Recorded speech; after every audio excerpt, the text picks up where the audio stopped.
전 세계가 경악했습니다.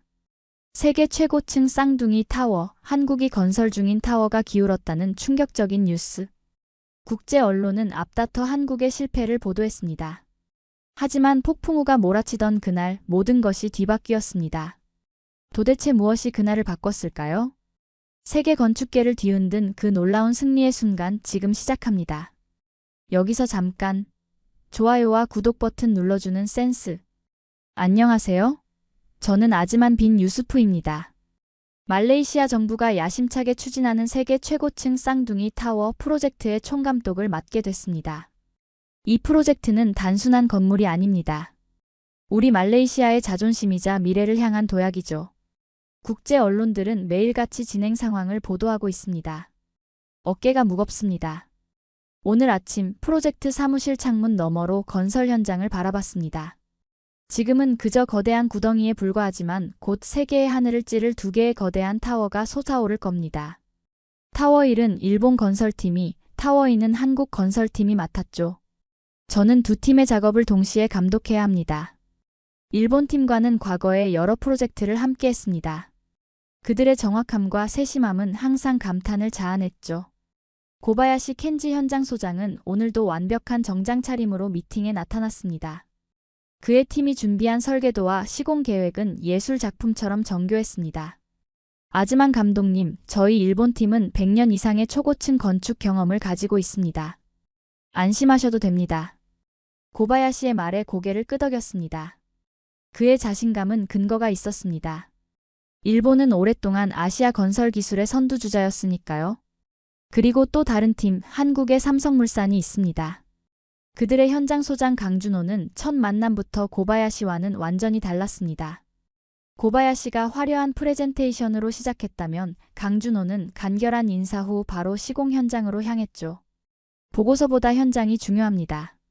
같이 가시죠. 강준호의 손은 거칠었습니다. 수십 년간 현장에서 직접 일한 흔적이었겠죠. 그의 말은 적었지만 눈빛은 강렬했습니다. 팀원들은 그를 마치 군인이 장군을 대하듯 존경심을 표했습니다. 솔직히 불안했습니다. 한국은 초고층 건물 시공 경험이 일본보다 적습니다. 과연 저 사람들이 세계 최고층 빌딩을 지을 수 있을까? 의구심이 들었습니다. 하지만 프로젝트 총감독으로서 공정함을 유지해야 했죠.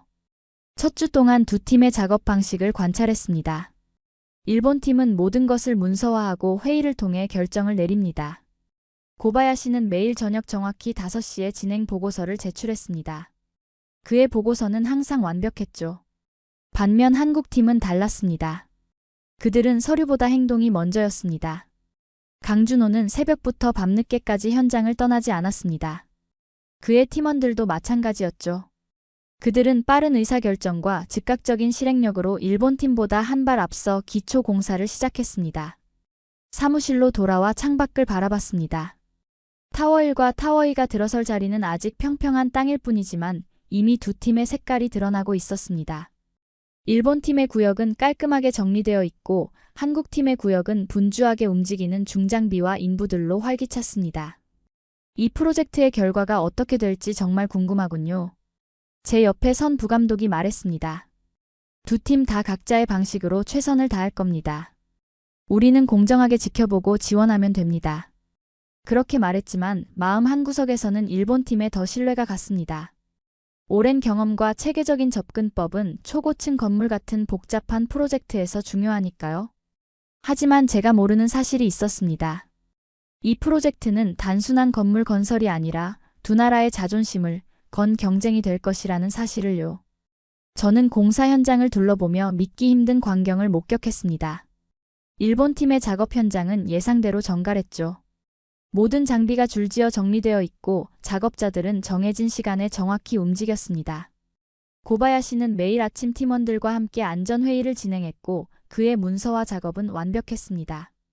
아즈만 감독님, 이번 주 작업 계획과 안전점검 보고서입니다.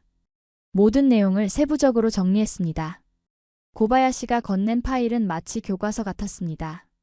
색깔별로 구분된 섹션, 완벽한 그래프, 심지어 예상 문제점까지 모두 분석되어 있었죠. 감탄이 절로 나왔습니다. 놀랍군요, 고바야시 소장님. 이 정도 준비성이라면 프로젝트가 순조롭게 진행될 것 같습니다. 그러나 타워의 현장으로 이동하자 완전히 다른 풍경이 펼쳐졌습니다. 한국팀은 마치 전쟁터처럼 바쁘게 움직이고 있었죠. 중장비들은 쉴 새 없이 가동되었고 작업자들은 서로 소리치며 의사소통했습니다. 강준호는 현장 한가운데서 직접 지시를 내리고 있었습니다. 이 속도라면 예정보다 2주 빨리 기초공사를 마칠 수 있을 것 같군요. 강준호의 말에 깜짝 놀랐습니다. 보통 초고층 빌딩의 기초공사는 일정보다 늦어지는 것이 일반적인데 오히려 앞당긴다니 믿기 힘들었죠. 강 소장님, 이렇게 속도를 내면 품질이 떨어지지 않습니까? 제 질문에 강준호는 잠시 작업을 멈추고 저를 바라봤습니다. 그의 얼굴에는 땀이 흘러내리고 있었지만 눈빛은 또렷했습니다. 아즈만 감독님, 아직 끝난 게 아니니까 판단은 이르다고 생각합니다. 저희는 속도와 품질 둘 다 놓치지 않습니다. 강준호의 대답은 짧았지만 그의 자신감이 느껴졌습니다.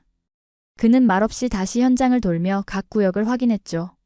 작업자들의 손놀림을 체크하고 콘크리트 타설 상태를 직접 만져보며 확인하는 모습이 인상적이었습니다. 사무실로 돌아와 두 팀의 진행 상황을 비교해봤습니다. 일본 팀은 계획대로 착실하게 진행하고 있었고 한국 팀은 이미 계획보다 앞서가고 있었죠. 하지만 여전히 불안했습니다. 역사적으로 일본의 건설 기술은 세계적으로 인정받아왔지만 한국은 상대적으로 경험이 적었으니까요. 다음 날 고바야시가 제 사무실을 찾아왔습니다. 그의 표정이 심상치 않았죠. 아즈만 감독님, 한국팀의 작업 속도가 걱정됩니다. 이런 대형 프로젝트에서 지나친 속도는 위험할 수 있습니다. 고바야시 소장님, 걱정되는 부분이 있으신가요? 네, 특히 기초공사에서 충분한 양생기간 없이 진행하는 것은 장기적으로 구조적 문제를 일으킬 수 있습니다. 우리 일본은 수십 년간의 경험을 통해 안전을 최우선으로 합니다. 그의 말에 고개를 끄덕였습니다. 맞는 말이었죠. 양생기간은 콘크리트 강도에 직접적인 영향을 미치니까요.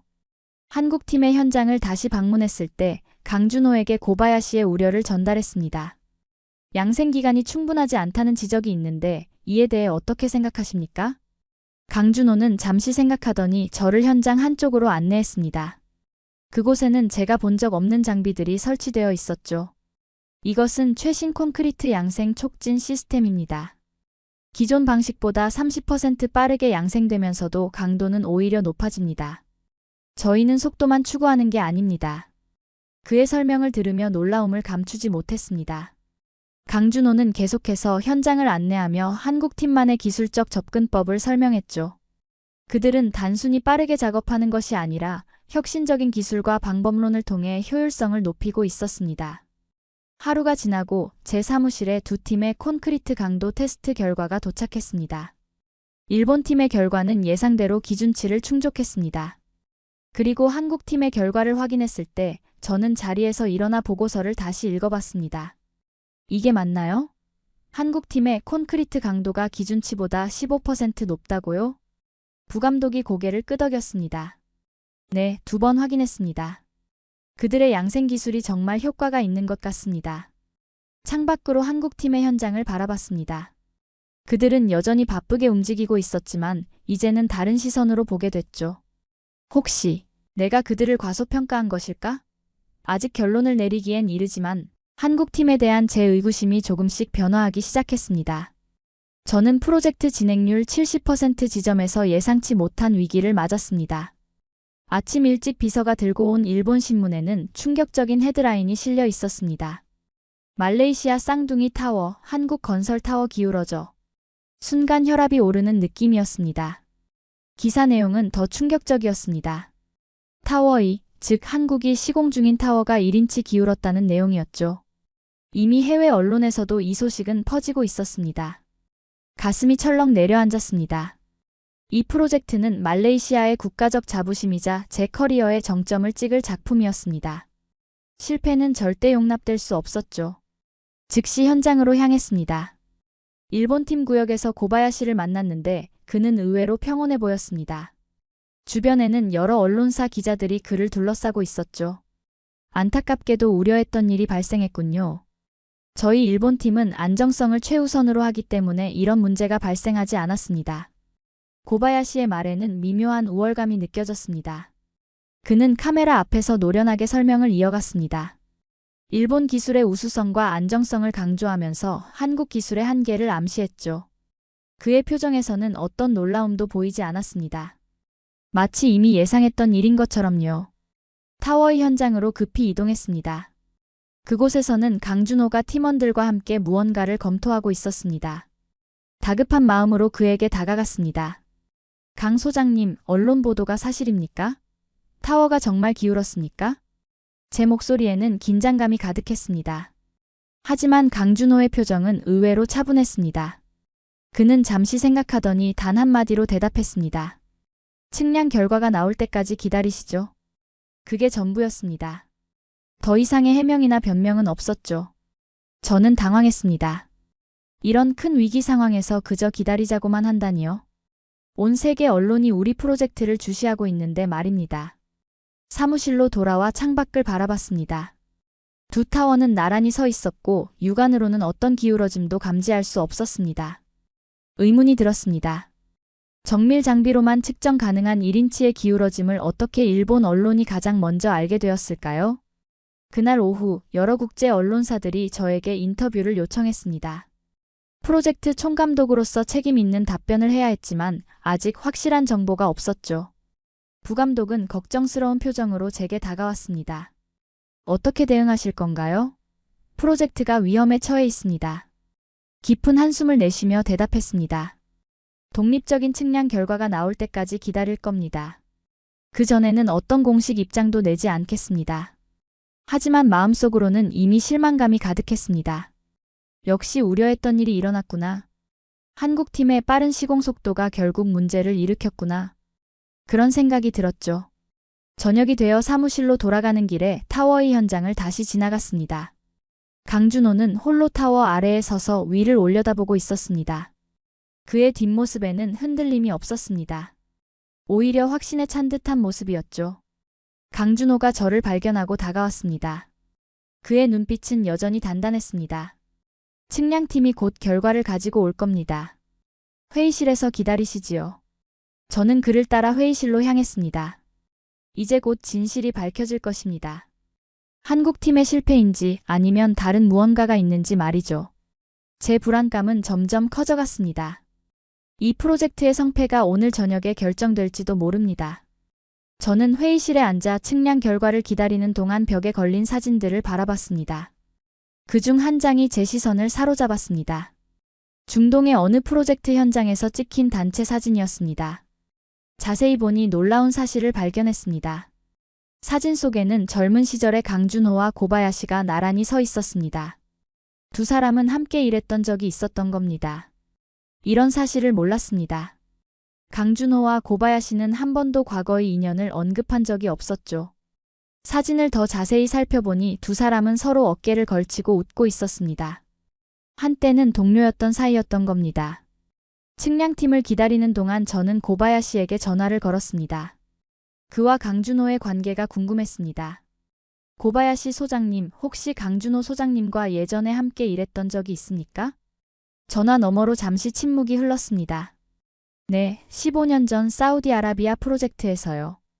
왜 물으시죠? 그냥 궁금해서요. 두 분이 서로 아는 사이인지 몰랐습니다. 고바야시의 목소리에 미묘한 변화가 느껴졌습니다. 아즈만 감독님, 우리는 기술 아닌 명예 싸움을 하고 있습니다. 이번 프로젝트는 단순한 건물이 아니라 두 나라의 자존심이 걸린 일이니까요. 그의 말에 의아했지만 더 묻지 않고 전화를 끊었습니다. 뭔가 두 사람 사이에 알 수 없는 감정이 있는 것 같았습니다. 경쟁이나 라이벌 의식 같은 건 말이죠. 회의실을 나와 두 타워 건설 현장을 천천히 둘러봤습니다. 일본 팀의 구역은 항상 그랬듯이 정돈되어 있었습니다. 그들의 자료실에 들어가 보니 벽면 전체가 도표와 그래프로 가득했습니다. 모든 것이 수치화되고 문서화되어 있었죠. 고바야시의 책상 위에는 화려한 프레젠테이션 자료가 준비되어 있었습니다. 언론 대응용인 듯 했습니다. 한국팀의 구역으로 이동했습니다. 그곳은 완전히 달랐습니다. 모든 것이 움직이고 있었죠. 작업자들은 쉬지 않고 일하고 있었고 소음과 먼지 속에서도 작업은 계속되고 있었습니다. 언론 보도에도 불구하고 그들은 일상적인 업무를 진행하고 있었던 겁니다. 강준호의 사무실을 들여다봤습니다. 그의 책상은 소박했습니다. 화려한 장식이나 문서 대신 간단한 도면과 몇 장의 사진만이 있었죠. 그중 하나는 고바야시와 함께 찍은 사진이었습니다. 사진 아래에는 작은 글씨로 무언가 적혀 있었지만 한국어라 읽을 수 없었습니다. 저는 혼란스러웠습니다. 한쪽에서는 완벽한 문서와 화려한 프레젠테이션으로 보이는 일본팀, 다른 쪽에서는 무언가를 끊임없이 만들어내는 한국팀. 두 팀의 접근 방식은 너무나 달랐습니다. 도대체 어느 쪽이 옳은 걸까요? 부감독이 저에게 다가왔습니다. 아즈만 감독님, 측량팀이 도착했습니다. 회의실로 돌아가시죠. 회의실로 향하는 길에 고바야시를 마주쳤습니다. 그는 자신감 넘치는 미소를 지으며 저에게 인사했습니다. 아즈만 감독님, 측량 결과가 나온다면 제게도 알려주시겠습니까? 일본 팀도 프로젝트의 안전을 위해 알아야 할 필요가 있습니다. 고개를 끄덕였지만 그의 태도에 의문이 들었습니다. 왜 그렇게 자신만만한 걸까요? 마치 이미 결과를 알고 있는 것처럼 보였습니다. 회의실에 도착하자 독립측량팀의 책임자가 서류를 정리하고 있었습니다. 강준호도 그 자리에 있었습니다. 그의 표정은 여전히 담담했죠. 측량팀 책임자는 저희에게 인사하고 바로 본론으로 들어갔습니다. 두 타워의 정밀 측량 결과를 말씀드리겠습니다. 그가 컴퓨터 화면을 켜자 3D 모델이 나타났습니다. 두 타워의 구조가 시각적으로 표현되어 있었죠. 측량팀 책임자는 화면을 확대하며 설명을 이어갔습니다. 측량팀 책임자의 발표를 기다리는 순간 제 심장은 빠르게 뛰고 있었습니다. 이 결과가 프로젝트의 운명을 결정할 것입니다. 일본 언론의 보도가 사실이라면 타워이의 공사를 중단하고 다시 시작해야 할지도 모릅니다. 그렇게 되면 막대한 비용과 시간이 추가로 필요할 것이고 말레이시아 정부의 신뢰도 잃게 될 것입니다. 강준호는 여전히 침착했습니다. 그는 마치 이미 결과를 알고 있는 것처럼 보였습니다. 측량팀 책임자가 마우스를 클릭하자 화면이 바뀌었고 곧 충격적인 진실이 드러났습니다. 저는 측량팀 책임자의 발표에 숨을 죽였습니다. 스크린에 표시된 3D 모델은 믿기 힘든 결과를 보여주고 있었습니다. 기울어진 건 타워이가 아닌 타워1이었습니다. 일본이 시공 중인 타워가 실제로 기울어져 있었던 겁니다. 정밀 측정 결과 타워1이 북쪽으로 1.2인치 기울어져 있음을 확인했습니다. 반면 타워2는 허용 오차 범위 내에서 완벽한 수직을 유지하고 있습니다. 측량팀 책임자의 말에 회의실은 침묵에 빠졌습니다. 저는 자료를 다시 확인했습니다. 분명히 타워1, 일본 팀이 시공 중인 타워가 기울어져 있었습니다.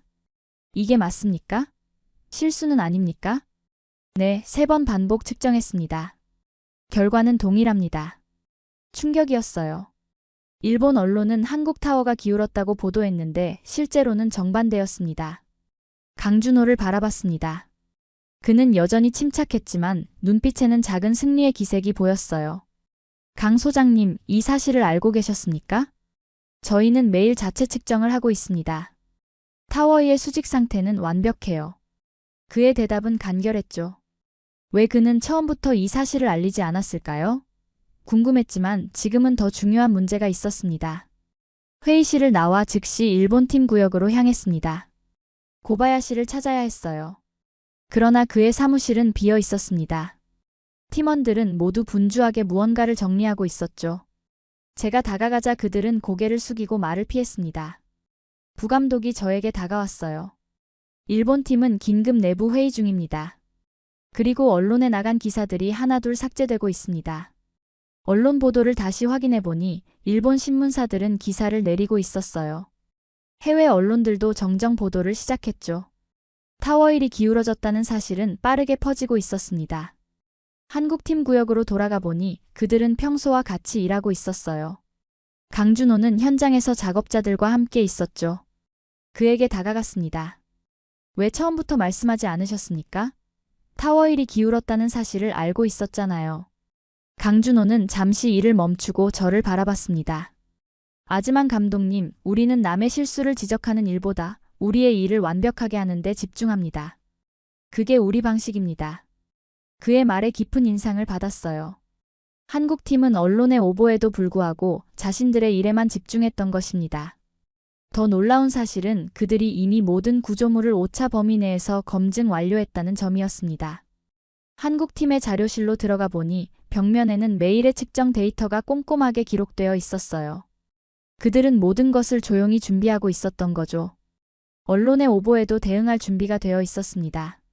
사무실로 돌아와 창밖으로 두 타워를 바라봤어요. 겉으로 보기에는 두 타워 모두 완벽해 보였죠. 하지만 이제 저는 알았습니다. 겉모습과 실제는 다를 수 있다는 사실을요.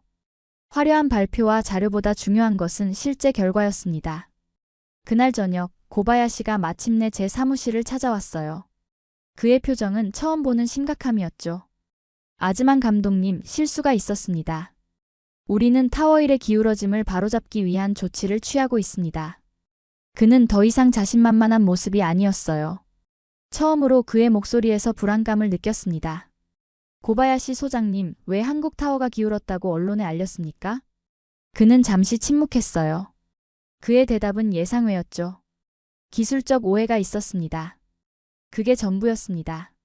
진정한 사과도 설명도 없었어요. 그저 기술적 오해라는 말만 남겼을 뿐이었죠. 저는 그날 밤 많은 생각을 했습니다.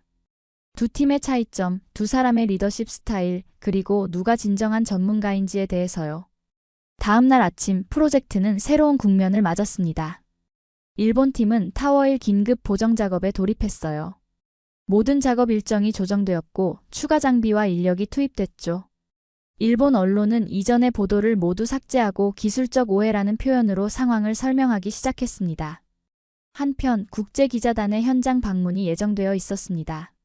전 세계 주요 언론사들이 쌍둥이 타워 프로젝트 현장을 보고 싶어 했죠.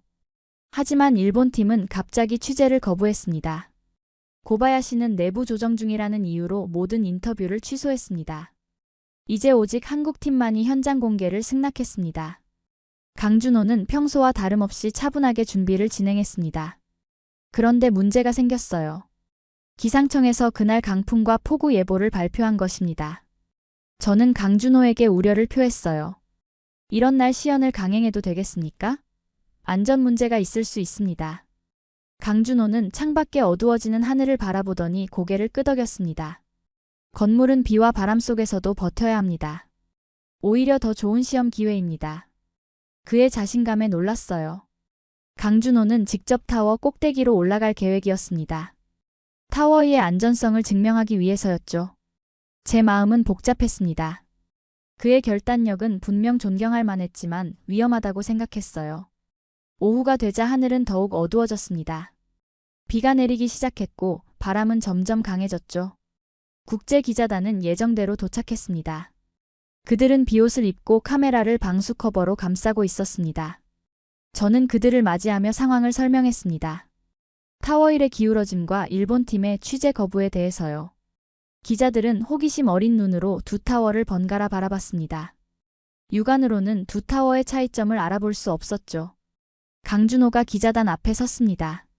그는 우비도 쓰지 않은 채 비를 맞으며 서 있었어요. 여러분, 오늘 타워의 안전성을 직접 확인하실 수 있습니다.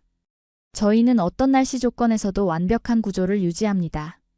그는 뒤돌아 타워 입구로 향했죠. 기자들은 서로 놀란 눈빛을 교환했습니다. 이런 악천 후에 타워 꼭대기로 올라간다는 계획은 무모해 보였을 테니까요. 저는 결단을 내려야 했습니다.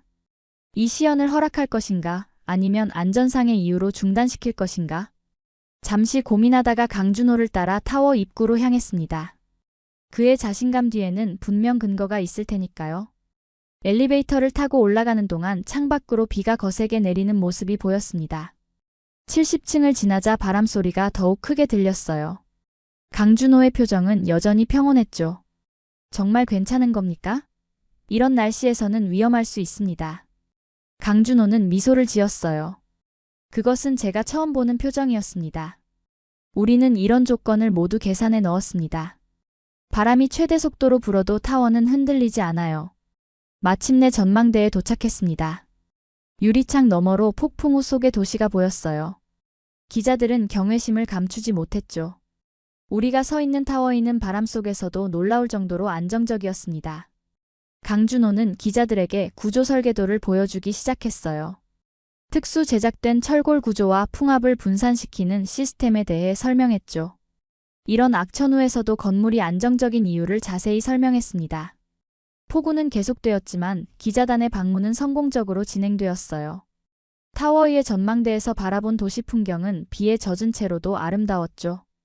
더 중요한 것은 이런 악천 후에도 타워위가 완벽한 수직과 견고성을 유지했다는 점이었습니다.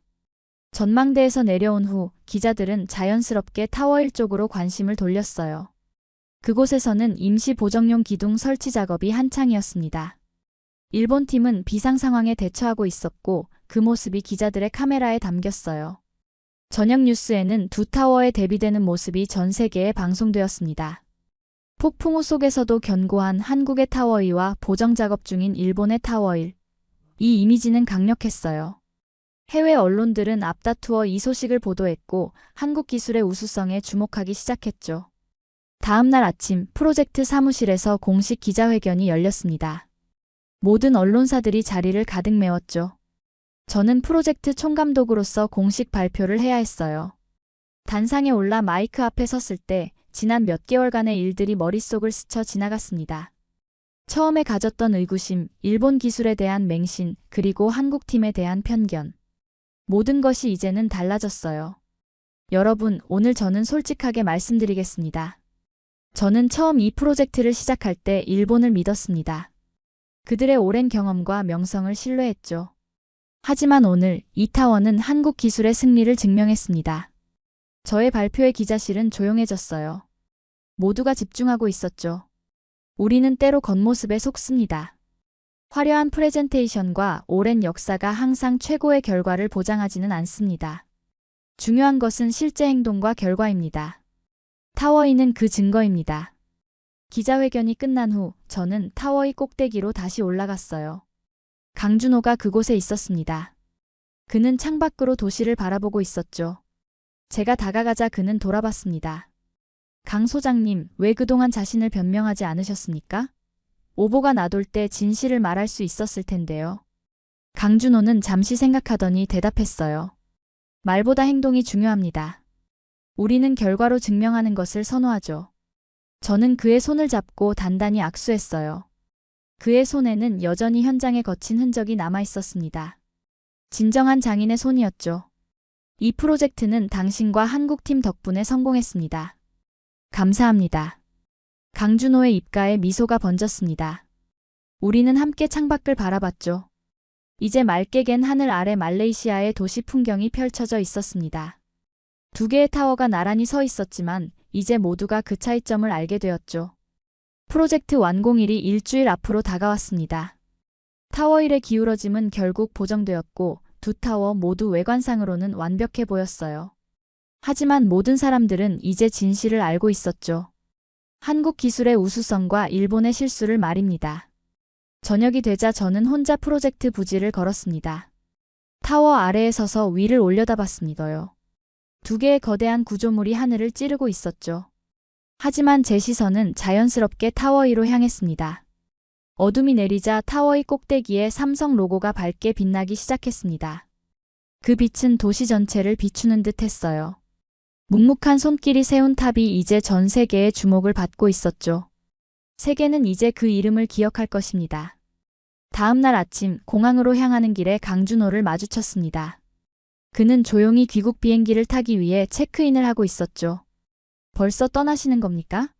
완공식이 일주일 후인데요. 강준호는 미소를 지었어요. 제 역할은 끝났습니다. 이제 젊은 팀원들이 마무리할 차례죠. 그의 겸손함에 다시 한번 감동했습니다. 성공의 순간에도 그는 자신을 내세우지 않았어요. 묵묵히 자신의 일을 완수하고 떠나는 모습이 인상적이었죠. 강 소장님, 이번 프로젝트는 제게 큰 교훈이 되었습니다. 겉모습보다 중요한 것은 내실이라는 사실을요. 강준호는 고개를 끄덕였습니다. 아즈만 감독님, 건물을 짓는 것은 사람을 키우는 것과 같습니다. 기초가 튼튼해야 하죠. 보이지 않는 곳에 정성을 다하는 것이 중요합니다. 우리는 마지막으로 악수를 나누었어요.